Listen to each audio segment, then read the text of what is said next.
नमस्कार। 2 दिन बाद आपका ईडीओ की परीक्षा है और इसके बाद अगले महीने एडीआई का एग्जाम है। फिर आप कार्य आरक्षक का भी है, प्रयोगशाला परिचारक का भी है। अभी फिलहाल लेटेस्ट करंट अफेयर्स देखेंगे हम लोग मई जून के। जितने भी एमसीक्यूज हैं, टोटल 50 एमसीक्यूज मैंने सेलेक्ट किए, सारे को हम पढ़ेंगे और ये काफ़ी इंपॉर्टेंट रहने वाला है, तो इसको स्किप करने की गलती मत करिएगा। बिना समय व्यर्थ किए हम स्टार्ट करते हैं। इसका पीडीएफ आपको हमारे टेलीग्राम चैनल में मिल जाएगा और टेलीग्राम चैनल का नाम है योगेंद्र साहू ऑनलाइन क्लासेस। ठीक है, चलिए। सुकमा जिले के कोंटा में नक्सलियों द्वारा आईईडी विस्फोट में शहीद हुए एएसपी हैं। ये 2 दिन पहले की ही घटना है, तो बहुत कम ऐसे हुआ है कि बड़े स्तर के, शीर्ष स्तर के अधिकारी शहीद हुए हैं। और तो उसी में आकाश राव गिरिपुंजे जी एएसपी डीएसपी थे। ये 2013 बैच के डीएसपी रहे हैं, प्रमोट होके एएसपी बने और शहीद हो गए। तो आकाश राव गिरिपुंजे, ये नाम आप याद रखेंगे, हाल फिलहाल का है, पूछा जा सकता है। उसके बाद ये कल की घटना है। सुकमा जिले के कुकनार थाना अंतर्गत पुसगुन्ना जंगल में मुठभेड़ में किस नक्सली कमांडर की मृत्यु हुई? तो कमांडर बमन। 5 लाख इस पर इनाम रखा गया था। जो हाल फिलहाल में कुछ बड़े नेता रहे हैं, जैसे चलपति गरियाबंद में मारे गए और कुछ नक्सली अभी बैक टू बैक इन पर हमला हो रहा है और बड़े नेता भी मारे जा रहे हैं। शीर्ष नेतृत्व तो धीरे धीरे खत्म होने की कगार पर है। तो बसवा राजू, आप एक नाम याद रखेंगे, ठीक? तो ये नाम आप ध्यान रखना, हो सकता है वहां से सवाल पूछे जाए। एक पेड़ माँ के नाम 2.0 इसकी शुरुआत किस जिले में हुई? गरियाबंद में। एक पेड़ माँ के नाम 2.0 दूसरा संस्करण है। इसकी शुरुआत कौन से जिले में हुई पूछा है? तो गरियाबंद में। वर्तमान में इंदिरा कला संगीत विश्वविद्यालय में कुल सचिव के पद पर किसे नियुक्त किया गया है? तो ध्यान रखना, ये कुल सचिव बोला, कुलपति नहीं। अगर कुलपति बोलते तो लवली शर्मा, कुलपति बोलते तो लवली शर्मा, और कुल सचिव बोले तो कौन? सौमित्र तिवारी, सौमित्र तिवारी जी। ये 9 तारीख को पदभार ग्रहण किए, इस बात को भी आप याद रखेंगे। वर्तमान में छत्तीसगढ़ क्रिकेट संघ के कोषाध्यक्ष कौन हैं? तो ये है सिद्धार्थ पाठक। अगला सवाल, छत्तीसगढ़ राज्य पिछड़ा वर्ग आयोग के नवीनतम संशोधित उपाध्यक्ष कौन है? अभी देखिए, एक मैंने नवीनतम नियुक्ति पढ़ा है जिसमें अध्यक्ष उपाध्यक्ष के बारे में बताया कि कौन से विभाग के अध्यक्ष कौन है, उपाध्यक्ष कौन है। उसमें हाल फिलहाल में संशोधन कर दिए हैं। सीएम जी का ट्वीट आया था, तो उसको भी आप सुधार कर लेंगे। करंट अफेयर्स का नाम ही है जो बदलता रहे, है ना। तो चलिए, तो उपाध्यक्ष चंद्रकांति वर्मा है, अध्यक्ष नेहरूराम निषाद। तो उपाध्यक्ष बनाया गया चंद्रकांति वर्मा जी को। फिर राष्ट्रीय आम महोत्सव कब आयोजित हुआ है? अभी देखो, राष्ट्रीय आम महोत्सव ये 6 से 8 जून 2025, ये 3 दिवसीय कार्यक्रम था, बट 9 जून को इसका समापन हुआ, तो 3 से 4 हो गया। 6 से 8 इसका कार्यक्रम रखा गया था, ठीक है, बट फिर भी 9 तारीख को समापन हुआ, तो ऑफिशियली 6 से 8 जून आप ले सकते हैं 2025। फिर जशपुर जिले में मवेशियों की तस्करी पर अंकुश लगाने हेतु चलाया गया ऑपरेशन है, तो ये कौन सा ऑपरेशन है? तो ऑपरेशन शंखनाद। वहां शंख नदी के नाम पर शंखनाद रखा गया। पीपरछड़ी सिंचाई प्रोजेक्ट कौन से जिले में शुरू हुआ? तो इसको आपको याद रखना, पीपरछड़ी सिंचाई प्रोजेक्ट ये गरियाबंद जिले के मड़ेली ग्राम, याद रखना, गरियाबंद जिले के मड़ेली ग्राम में चालू हुआ। और अगर नाला पूछे तो घुनघुट्टी नाला पर, है ना। तो पीपरछड़ी सिंचाई प्रोजेक्ट।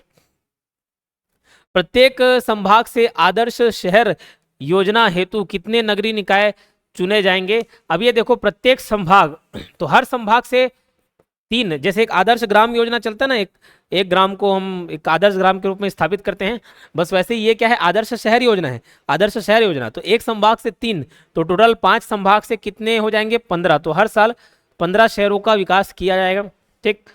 तो कितने नगरीय निकाय चुने जाएंगे? एक संभाग से 3।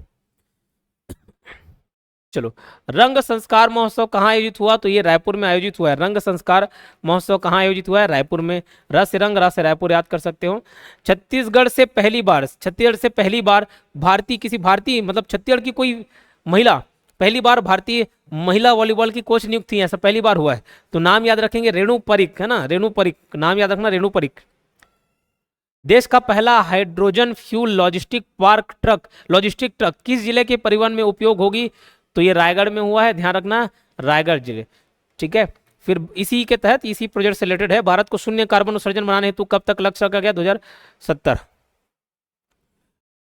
अमर बलिदानी योजना की घोषणा कब से की गई? देखिए, बलिदान आप मंथ को याद रख सकते हो इजली।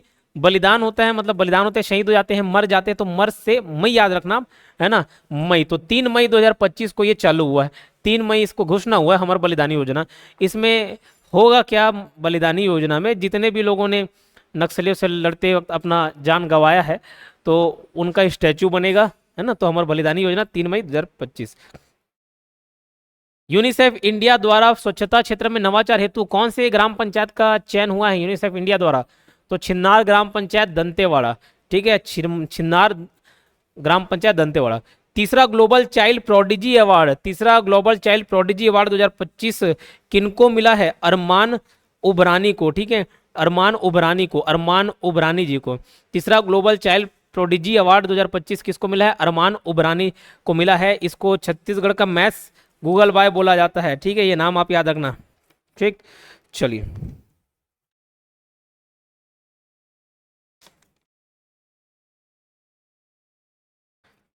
आगे बढ़ते हैं।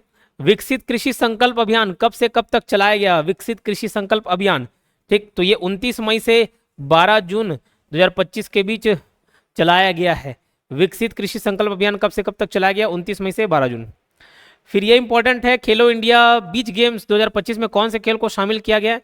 मल्लखम्ब, और मल्लखम्ब में आपको मालूम छत्तीसगढ़ से कई पुरस्कार विजेता रहे हैं। अब ये मल्लखम्ब काफी चर्चे में आया है ना, तो इसको आप याद रखना। और इसी 19 से 24 मई ये चला हुआ है, और इसमें राकेश कुमार वर्धा जी ने ये देखो क्या बताया, 19 मई से 24 मई तक चला है, और इसमें राकेश कुमार वर्धा जी 6 मेडल जीते हुए हैं, इसको आप ध्यान रखेंगे। अगला सवाल देखते हैं, पंडित दीनदयाल उपाध्याय भूजल संवर्धन मिशन शहरी का शुभारंभ कब हुआ है? तो ये हुआ है 20 मई 2025। कहाँ से बोले? तो रायपुर से। इसका उद्देश्य क्या है? तो शहरी क्षेत्रों में जल संरक्षण करना और जल स्तर को बढ़ावा देना, ठीक है, 20 मई 2025, ताकि कोई भी जल संकट से ना जूझे। तो पंडित दीनदयाल उपाध्याय भूजल संवर्धन मिशन शहरी का शुभारंभ कब हुआ? 20 मई 2025 को हुआ। वाटरमैन ऑफ इंडिया के नाम से कौन प्रसिद्ध है? ये इसमें अतिथि बन के आए थे, राजेंद्र सिंह जी प्रसिद्ध हैं। और जो हम भूजल संवर्धन मिशन देख रहे हैं, तो उसके शुभारंभ के समय में अतिथि कौन थे? ये राजेंद्र सिंह, जो वाटरमैन ऑफ इंडिया के नाम से प्रसिद्ध है, ये अतिथि बनकर आए थे। वुमेन फॉर ट्री अभियान कितने चरणों में आयोजित किया जाएगा? 3 चरण में आयोजित किया जाएगा। ये 3 चरण क्या क्या है? सबसे पहले तो भैया स्थल का चयन करेंगे, स्थल का चयन करेंगे, तब तो आप वहां पर पौधे रोपण करेंगे। तो दूसरा चरण क्या है? पौधारोपण। और भैया उसके बाद उसका देखभाल तो करना पड़ेगा, है ना, संरक्षण तो करना पड़ेगा, देखभाल करना पड़ेगा, कि पौधा लगा के छोड़ दोगे तो संरक्षण। ये 3 चरण में ये संचालित होगा, वुमेन फॉर ट्रीज अभियान। और ये किनके द्वारा क्रियान्वित किया जाएगा? तो महिला स्व सहायता समूह द्वारा क्रियान्वित किया जाएगा। तो इस योजना के तहत एक तीर से 2 निशाना लगाया जा रहा है। एक तो ध्यान रखना, हमारे पर्यावरण को भी हम बढ़ावा दे रहे हैं, पर्यावरण के लिए भी फायदेमंद है, और महिलाओं को आर्थिक रूप से सशक्त भी बना रहे हैं। क्यों? क्योंकि किनके द्वारा क्रियान्वित किया जाएगा? महिला स्व सहायता समूह के द्वारा क्रियान्वित किया जाएगा। राज्य स्तरीय बौद्ध महोत्सव 2025 कब आयोजित हुआ? देखो, एक अंतर्राष्ट्रीय स्तर पर जो होता है प्रज्ञागिरी पहाड़ी पर, वहां पर भी बुद्ध की प्रतिमा है, वो एक अलग है। और ये जो राज्य स्तरीय बौद्ध सम्मेलन हुआ है, ये 1 जून 2025 को हुआ है। इसको भी आप याद रखेंगे, लेकिन ये डोंगरगढ़ वाला नहीं है, ये भोंगापाल कोंडागांव जिले में,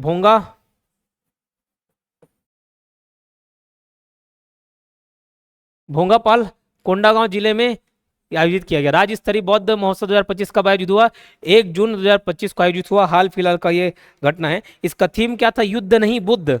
इसका थीम युद्ध नहीं बुद्ध, ये बात आप याद रखेंगे, ठीक। और इस बुद्ध प्रतिमा का स्थानीय नाम क्या है? तो डोकरा बाबा, डोकरा बाबा, ठीक है, डोकरा बाबा। बहुत सारी धार्मिक मान्यताएं हैं इसको लेकर। छत्तीसगढ़ फिल्म और music trade federation CFMTF, Chhattisgarh film and music trade federation, इसके संस्थापक अध्यक्ष कौन है? तो अमित परगनिया जी हैं, याद रहेगा, अमित परगनिया जी। ये देश का पहला लोक कलाकारों की सहकारी समिति बनाई गई है, CFMTF, ठीक है, जिसके अध्यक्ष कौन है? अमित परगनिया जी। तो ये पहली बार ऐसा हुआ है कि सहकारी समिति बनी है, किसको लेकर? लोक कलाकारों को लेकर। तो ऐसा कहाँ हुआ है? छत्तीसगढ़ में हुआ, ये भी आप याद रखेंगे। भारत सरकार द्वारा 2022-23 में यंग आर्टिस्ट फेलोशिप कितने कैटेगरी में प्रदान की गई? 5 कैटेगरी में प्रदान किए गए हैं, ठीक है, 5 कैटेगरी, आप उसको याद रखना। इस लिस्ट में छत्तीसगढ़ का रैंक 10वां है, बस उतना आप याद रखेंगे। छत्तीसगढ़ के कौन से जिलों को नक्सल प्रभावित क्षेत्र से बाहर कर दिया गया? तो अति नक्सल प्रभावित क्षेत्र में मैं लास्ट लेक्चर में बताया, आपका सुकमा है, बीजापुर है, नारायणपुर है और कांकेर है, ये 4 अति नक्सल प्रभावित क्षेत्र में है। तो ये तीनों है, बस्तर को बाहर कर दिया गया है। ये सबको छोड़ देंगे क्योंकि ना LWA की बहुत सारी श्रेणी है, लेफ्ट विंग एक्सट्रीमिस्ट की अलग अलग श्रेणी है। इस क्वेश्चन को छोड़ देंगे तीसरा वाला को। छत्तीसगढ़ के नक्सल प्रभावित, देखो अति नक्सल प्रभावित जिला बीजापुर, सुकमा, कांकेर, नारायणपुर, ये याद रखना, इसको छोड़ देना। नक्सल प्रभावित जिला है क्योंकि नक्सल प्रभावित फिर अति नक्सल प्रभावित, तो अलग अलग श्रेणी है, ये 31वां छोड़ देंगे। राहवीर योजना संबंधित तथ्य, राहवीर, अग्निवीर, राहवीर ऐसे अलग अलग नाम है। राहवीर क्या, जैसे किसी का एक्सीडेंट हो जाता है, हम कतराते हैं उनकी मदद करने के लिए, लेकिन अब इसके लिए प्रोत्साहन राशि दी जाने लगी है। एक नई योजना आई है, किस नाम से, राहवीर योजना। तो इसमें जो मदद करेगा सड़क दुर्घटना से ग्रस्त जो भी व्यक्ति हैं उनको भी पुरस्कार दिया जाएगा। तो सड़क दुर्घटना में घायलों को सहायता सहयोग देने वाले को सम्मानित किया जाएगा, और एक घायल को अस्पताल पहुंचाने पर कितनी राशि दी जाएगी, 25,000 रुपये। ठीक, और अगर कोई व्यक्ति 4 लोगों को अस्पताल पहुंचाता है तो 1 लाख रुपए, मतलब मैक्सिमम उतना है। ऐसा नहीं कि जैसे कोई एक बस एक्सीडेंट हो गया, 20-30 लोग को एक साथ वो अपने बस में लेके चले गया और फिर वही 8-10 लाख कमा लिया, ऐसा नहीं है, मैक्सिमम 1 लाख रुपए। ठीक है, तो ये सभी जानकारी सत्य है, इसको याद रखेंगे।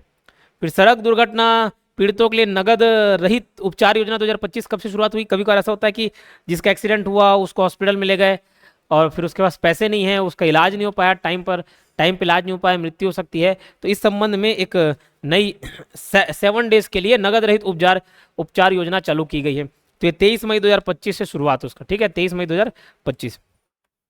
ये किसके द्वारा शुरुआत किया गया, तो श्याम बिहारी जायसवाल, याद रख लेना, सड़क दुर्घटना पीड़ित हेतु। अब उसी संबंध में हम कुछ और बातें देख लेते, कुछ और कथन देख लेते थे। 7 दिन तक प्रारंभिक इलाज तुरंत और बिना किसी भुगतान के होगा। जी बिल्कुल, प्रति व्यक्ति 1.5 लाख तक का मुफ्त इलाज मिलेगा, और जैसे एक ही परिवार के 2 सदस्य हैं तो मैक्सिमम 3 लाख मिलेगा, उससे ज्यादा नहीं मिल पाएगा। ठीक है, तो प्रति व्यक्ति 1.5 लाख रुपए तक का मुफ्त इलाज, एक परिवार के 2 सदस्य घायल हैं तो दोनों को अलग अलग इलाज की सुविधा मिलेगी। तो ये सभी कथन सही हैं, और 7 दिन तक तुरंत इलाज होगा बिना किसी पेमेंट के, कैशलेस पेमेंट के। फिर ग्राम पंचायत दामाखेड़ा का नाम परिवर्तित करके क्या रखा गया है, तो ग्राम पंचायत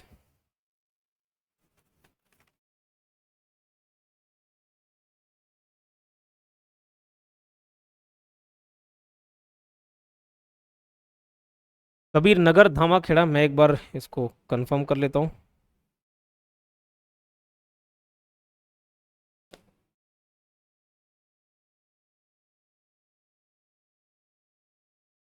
कबीर धर्मनगर है, कबीर नगर नहीं, कबीर धर्मनगर है, इसको सुधा, कबीर धर्मनगर है, दोनों करीब के ऑप्शन थे। ठीक है, कबीर धर्मनगर दामाखेड़ा, ये नाम आप याद रखना, ग्राम पंचायत दामाखेड़ा का नाम चेंज हो गया है। अगला सवाल, छत्तीसगढ़ की नहर लिंक परियोजना संबंधित सत्य कथन क्या है। तो ये पहली नहर लिंक परियोजना होगी, नदी वाला नहीं, नहर लिंक परियोजना है, छत्तीसगढ़ की पहली नहर लिंक परियोजना है। ठीक है, याद रखना, पहली नहर लिंक परियोजना है, उसका नाम क्या है, कोडार और सीकासार, कोडार महासमुंद, सीकासार गरियाबंद, तो ये दोनों नहर को जोड़ने के लिए परियोजना है। तो गरियाबंद और महासमुंद जिला में संचालित है। देखो ये महासमुंद का है, ये गरियाबंद का है। सीकासार जलाशय का पानी कोडार व केशवा जलाशय तक पहुंचाया जाएगा, तो ये सभी कथन सत्य है। अमृत भारत स्टेशन योजना के तहत छत्तीसगढ़ के कितने रेलवे स्टेशन को शामिल किए गए, 32। अभी पिछले करंट अफेयर में इन्हें बताया कि भारत के टोटल 103 स्टेशनों को विकसित किया गया, और छत्तीसगढ़ के 5, अंबिकापुर था, डोंगरगढ़ था, भिलाई था, उरकुरा था, ऐसे कुछ स्थल को विकसित किया गया। तो 5 को घटा दें तो अभी कितने कार्यरत हैं, 27 कार्यरत है। बाकी चुनाव कितने का हुआ, पूरा 32 का। एमएसपी में कितने फसल शामिल है, इस पे तो वाद विवाद बहुत ज्यादा गहरा लग रहा है ना। 22+1 याद रखना, 22+1, तो 22 के लिए एमएसपी जारी होता है और 1 के लिए एफआरपी जारी होता है, और वो एक क्या है, गन्ना के लिए फेयर एंड रेम्युनेटिव प्राइस, उचित और लाभकारी मूल्य। ठीक है, अगला सवाल देखते हैं। खरीफ फसलों के लिए संशोधित एमएसपी 2025-26 में देखो एमएसपी की सिफारिश, अभी नया रेट लिस्ट आ गया ना, नया रेट लिस्ट आ गया है। नया रेट लिस्ट के हिसाब से मैं आपको पढ़ के बता दूं क्या जो जो इंपॉर्टेंट है। ये एमएसपी का जो नया रेट लिस्ट है इसको भी मैं आपको पीडीएफ डाल दूंगा टेलीग्राम में।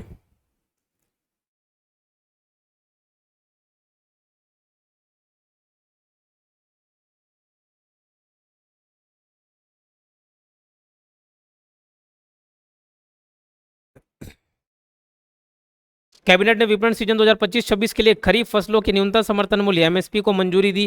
ठीक है, 28 मई का ये पोस्ट था, और इसमें बहुत इंपॉर्टेंट कुछ कुछ को मैं बता देता हूँ।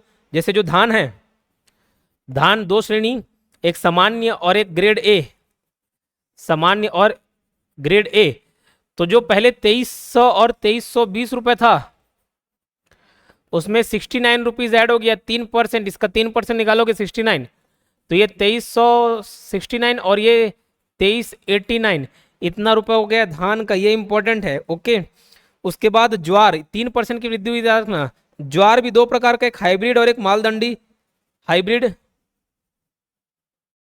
हाइब्रिड और मालदंडी हाइब्रिड और मालदंडी। तो हाइब्रिड वाला 3699 और ये 3749। बाजरा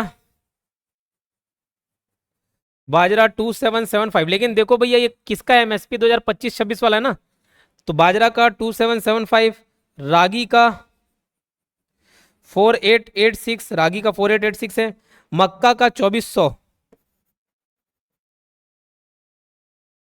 मक्का का 2400 याद रखेंगे। ठीक, तो ये लिस्ट मैं भेज दूंगा आपको,